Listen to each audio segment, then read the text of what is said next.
Jangan baca surah Al-Lahab yang ke masjid kita. Kalau perlu usaha ini kami ke masjid tarawih nanti. Tarik surah di atas Al-Qari'ah. Tinggal surah Al-Lahab. Kecuali kalau kita tidak Quran, ya boleh jadi rutin baca untuk menyempurnakan hataman Quran kita. Tapi kalau untuk baca surah hari-hari, apa yang bulan Ramadan, jangan dibaca surah Al-Lahab, masih banyak surah yang lain. Kasihan Rasulullah. Kita aja satu masjid kan diteriakin orang, gimana paman kita? Apa yang Rasulullah? Tapi karena Rasulullah amanah, jujur, tetap disampaikannya surah ini. Coba kita, tidak mungkin kita sampai surah ini, kita simpanin. Tapi Rasulullah tetap disampaikan surah ini. Cuma kita umatnya ini yang harus merasakan. Kira-kira kalau kita punya paman, begitu bagaimana rasanya? Makanya kalau bisa jangan dibaca surah Al-Lahab ini jadi amalan rutin sholat. Yang dibaca. Dari bulan Ramadan 1 bulan penuh. Ustaz-ustaz baca surah Al-Lahab semua 10 masjid 10 baca surah Al-Lahab 10 di kita mengkritisi Rasulullah. Tuh nabimu, tuh pamannya. Itu berarti. Jadi kalau bisa ya kita jadi pengurus kita sahin saja. Ustaz tolong ya masjid kalau bisa sekian jangan surah Al-Lahab.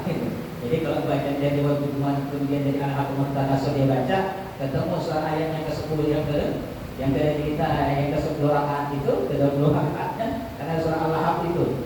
Bolehlah ganti surahnya, apa ambil surah sesudahnya atau balik lagi surah sebelumnya. Jangan dibaca surah Al-Lahab. Saya aja kalau sudah ada yang baca surah Al-Lahab itu rasanya ya Allah. Kata orang Banjar Pak, mahari tangan. Perih rasanya setelah dia baca surah Al-Lahab. Makanya kita jalan Banjari ke 19 itu tidak ada satupun santri dan ustaz yang baca surah Al-Lahab. Makanya kalau ada santri Al-Banjari, ini Al-Banjari ini, lulusan Al-Banjari, tapi baca surah Al-Lahab jadi imam, ini termasuk lulusan yang mok orang. Ini orang yang mesti berarti waktu disampaikan dan benar. Atau tidak ada orang. Kayak tempat kita tidak ada. Tidak pernah ada santri. Kita kebetulan kita di sana kalau ada santrinya kita suruh santri jadi imam laki. Kebetulan pagi waktu itu datang, tidak sempat dia sholat berjamaah karena dari luar kota. Datang sudah sholat dilaksanakan karena waktunya maghrib. Santrinya baca surah Al-Lahab, saya juga di belakang gitu kan. Terasa aja kita. Kemudian selesai sholat, pagi saya datangin dia. Jadi biasa apa tadi ini santri.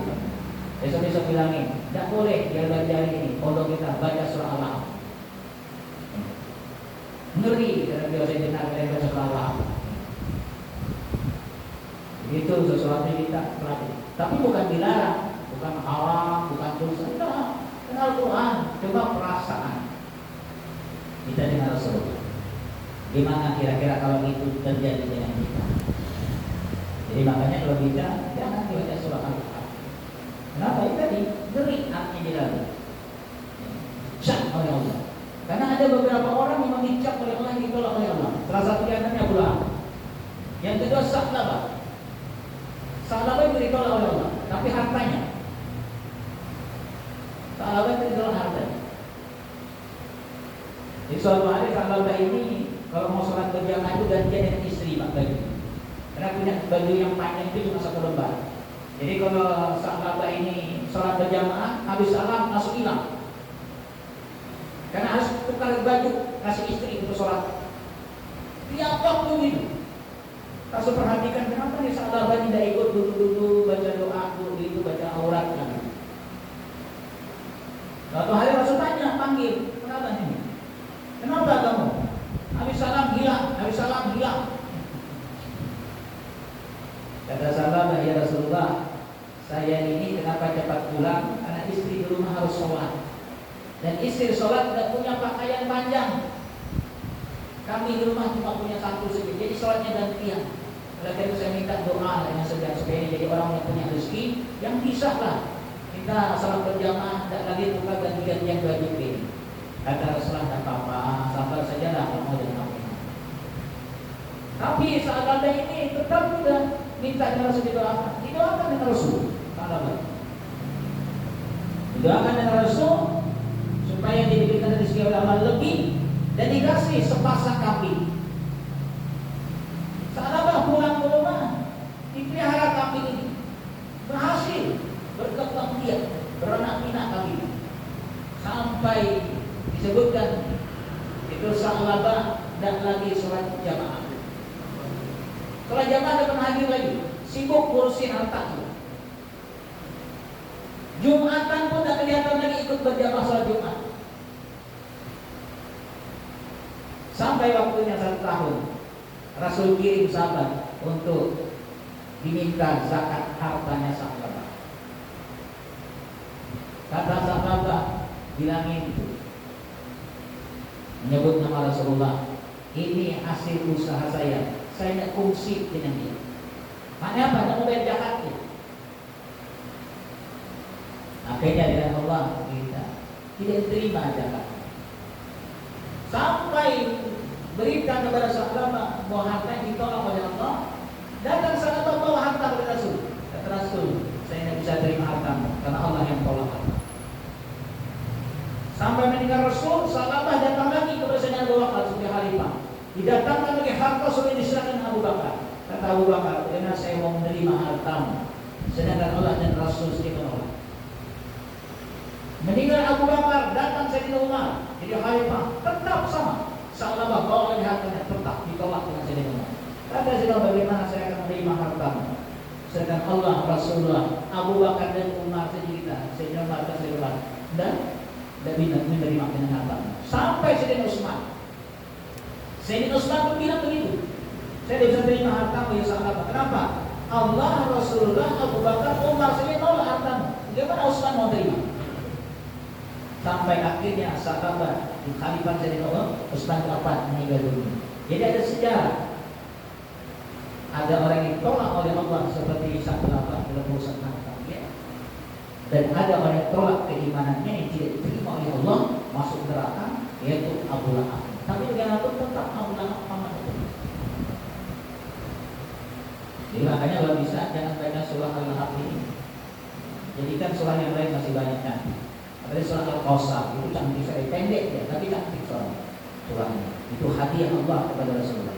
Bahkan salah satu di antara ayat Allah, surah yang ditabassam Rasul tersenyum, kalau yang lain Rasul terima wahyu terbebani.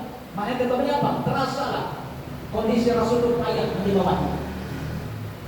Tapi surah Al-Kautsar Rasul tersenyum. Bahkan saya terlihat gigi Rasul kelihatan pada surah Al-Kautsar tersebut. Senang Rasulullah surah itu suruh. Sehingga sahabat tanya, ya Rasul, kenapa sih senyum-senyum ini? Kata Rasulullah menurunkan surah yang pendek tapi indah kan. Bismillahirrahmanirrahim. Inna a'tainakal kautsar fasholli lirabbika wanhar inna syani'aka huwal abtar. Itu satu-satunya surah yang diawali dengan Bismillahirrahmanirrahim. Nah, surah yang lain memang tidak diawali dengan Bismillah kecuali Fatihah. Itu pun hilang. Nah, dari kiasan ayat surah Al-Kautsar inilah maka para ulama mengawali setiap awal surah itu dengan Bismillahirrahmanirrahim, walaupun ada sebagian yang tidak mengawali awal surah dengan Bismillah sebagai adab mereka dengan Al-Quran dari kiasan surah Al-Kautsar. Tapi bagaimanapun Abu Lahab ini yang dicap oleh Allah, ditolak oleh Allah, yang ada cerita lah keistimewaannya sedikit. Karena kebetulan bulan Maulid ini, dan ini hadis sahih Pak, sahih hadisnya. Cuma kalau orang tidak nanya hadis, kadang-kadang tadi masa ada cerita itu. Hadis Imam Bukhari, juz kita pun nikah. Di bab nikah itu ada bab lagi di dalamnya bab masalah menyusui. Hadis yang ke-5101. Itu dikembalikan tempat kita 7.563 hadis. Sarahnya disarahkan oleh Imam Ibn Hajar Asqalani itu 40 balik, itu 18 kitab. Sarahnya ini ada di juz 11 halaman 104 sampai 180.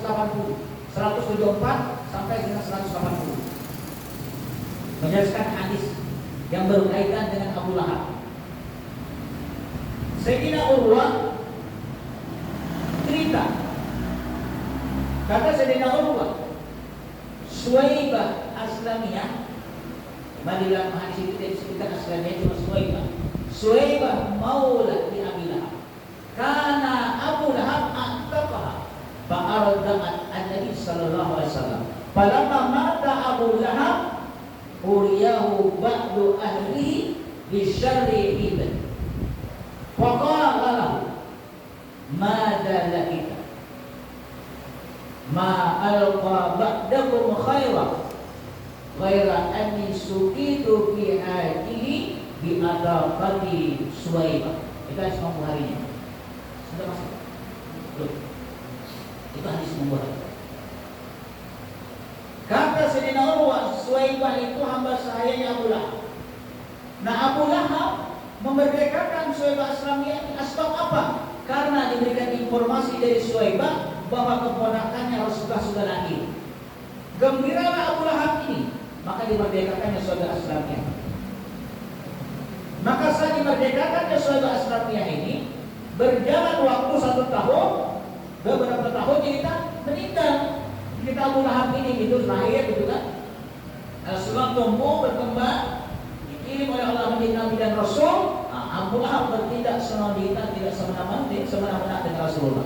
Sampai surat At-Tabat Yada itu terbit, turun dari Allah. Kemudian berjalan waktu, meninggallah Abu Lahab itu. Di mana itu penjelasannya? Dalam kitab Fathul Bari juz 11. Halaman 174 sampai dengan 180. Siapa yang diberikan mimpi oleh Allah ketemu Uriyah ba'du ahli syarri ibadi, itu Sayyidina Abbas. Kata Sayyidina Abbas, lamma mata Abu Lahab fara'aituhu fi manami ba'da hauli bisarri hal. Manakala diwafatkan, dimatikan Abu Lahab, saya diberikan mimpi oleh Allah ketemu dengan Abu Lahab. Kapan? Sesudah 1 tahun mati Abu Lahab. Apa yang diperlihatkan oleh Allah? Bisarri hal. Begitu dahsyatnya siksa Allah dengan Abu Lahab. Maka saat itu Abu Lahab berkata, apa kata Abu Lahab dalam mimpi itu kepada Sayyidina Abbas? Kata dia, malakitu ba'dakum rah. Tidak ada satu waktu pun untuk saya bisa nyaman. Kenapa? Illa innal adab, kecuali semua waktu ajab Allah saja dengan saya. Asbab apa? Karena tidak beriman dan ingin membunuh Rasulullah. Yuhabbib anni, dan saya diringankan oleh Allah kullu yaum isnin, setiap malam Senin. Jadi malam Senin itu Abu Lahab dapat ringan dari Allah. Apa? Hadis yang Sayyidina Urwah tadi. Suqitu bihadi bi antaqati Suwaibah, dikasih minum oleh Allah. Bayangkan orang bilang ajab dikasih minum oleh Allah, itu cuma Abu Lahab.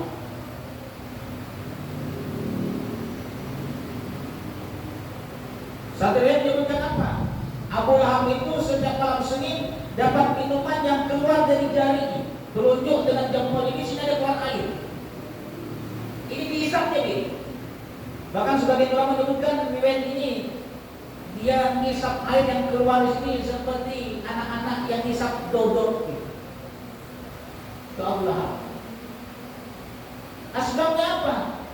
Asbab karena senang dengan lahirnya Rasul. Saking senangnya hamba sahayanya dimerdekakan. Asbab itulah kata Abu Lahab, setiap malam Senin itu saya dapat keringanan Allah, dan kemudian dapat minuman khusus dari Allah yang keluar dari sila telunjuk dan jempol saya setiap malam Senin. Asbab saya senang dengan lahir Rasul, dan kemudian di mana saya membebaskan hamba saya. Ini orang yang cinta dan Rasul sebelum Rasul jadi Nabi. Lahirnya senang. Makanya ulama menyebutkan Abu Lahab saja kalau maulid Rasul, waktu lahirnya Rasul dia senang. dia keluarkan hartanya, dia korbankan hartanya Suwaibah sebagai amal saya, merdeka. Walaupun di akhir hayatnya tidak beriman dengan Rasulullah, tapi tetap dapat penghargaan dari Allah. Apa? Keringanan setiap malam Senin dan dapat minuman dari Allah Subhanahu wa Ta'ala yang keluar dari sela, telunjuk dan jempol. Makanya kata ulama, bagaimana kalau orang yang beriman dengan Rasulullah, cinta dengan Rasul, mengorbankan hartanya untuk kelahiran Rasulullah. Makanya ada jamaah yang posting kemarin sekali maulidan, banyak yang digantung di luar. Luar biasa ini kan. Hujan-hujan itu tetap ada gantungan. Kenapa? Ada catatan kebaikan dari Allah. Tidak disia-siain Allah. Ini cerita Abu Lahab. Dan itu hadisnya sahih. Dari Imam Bukhari. Hadis 5101. Itu dengan kita luar biasa. Bahkan lahirnya Rasul ini sudah diinformasikan jauh-jauh oleh Anbiya Mursalin terdahulu. Salah satu di antara Nabi Isa. Nabi Isa yang informasikan. Apa kata Nabi Isa? Wa idza qala Isa bin Maryam, dan ketika berucap Isa binti Maryam, ya Bani Israel, inni Rasulullah ilaikum. Itu pernyataan Nabi Isa. Hei Bani Israel, saya ini utusan Allah kepada kalian. Saya bukan Tuhan. Saya utusan Allah kepada kalian. Musaddiqan lima baina yadayya minat Taurat. Saya membenarkan kitab yang sebelum ini, yaitu kitab Taurat. Kitab kalian. Wa mubassiran bi rasuli ya'ti min ba'di. Dan saya berikan kabar gembira kepada kalian semua. Akan datang nanti seorang rasul, seorang nabi sesudah saya. Itu Nabi Isa sudah sampaikan. Ada nabi, nanti ada rasul sesudah saya. Siapa? Ismuhu Ahmad, namanya Ahmad. Ya, Muhammad hari ini dengan kita. Karena nama Rasul Nabi Ahmad di bumi Muhammad. Kemudian sesudah itu kata Nabi Isa, falamma ja'ahum bil bayyinat qalu hadza sihrun mubin. Tapi nanti begitu dia datang membawa kebesaran, dia datang membawa agama, dia datang membawa kitab dari Allah, kalian dustakan, bahkan kalian sebut dia dengan tukang sihir. Jadi Nabi Isa saja sudah memproklamirkan, menyampaikan berita Maulid Rasul sallallahu alaihi wasallam sesudah dia lahir. Sesudah dia ada Nabi, akan ada Nabi sesudah dia, itu Muhammad bin Abdullah bin Abdul Muttalib. Oleh karena itu mudah-mudahan kita diberkati Allah. Siapa ya? Mudah-mudahan kita diberkati Allah, dirahmati Allah Subhanahu wa Ta'ala, luar biasa. Jadi kitab-kitab terdahulu salah satu di antara Injil saja itu menjelaskan bagaimana Rasul sallallahu alaihi wasallam ini ada sesudahnya ada.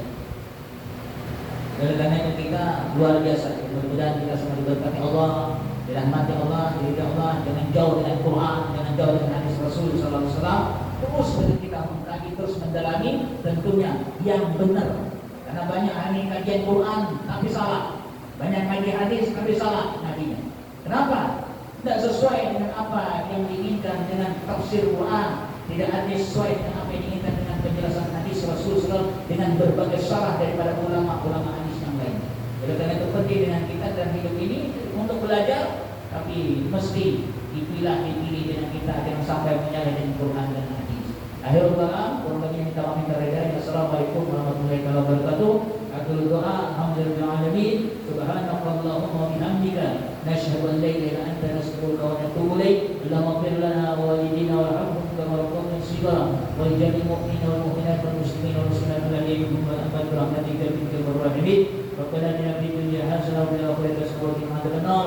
Subhana rabbika rabbil izzati amma yasifun wa salamun alal mursalin walhamdulillahi rabbil alamin. Taqabbalallahu minkum minna wa minkum taqabbal ya karim. Assalamualaikum warahmatullahi wabarakatuh.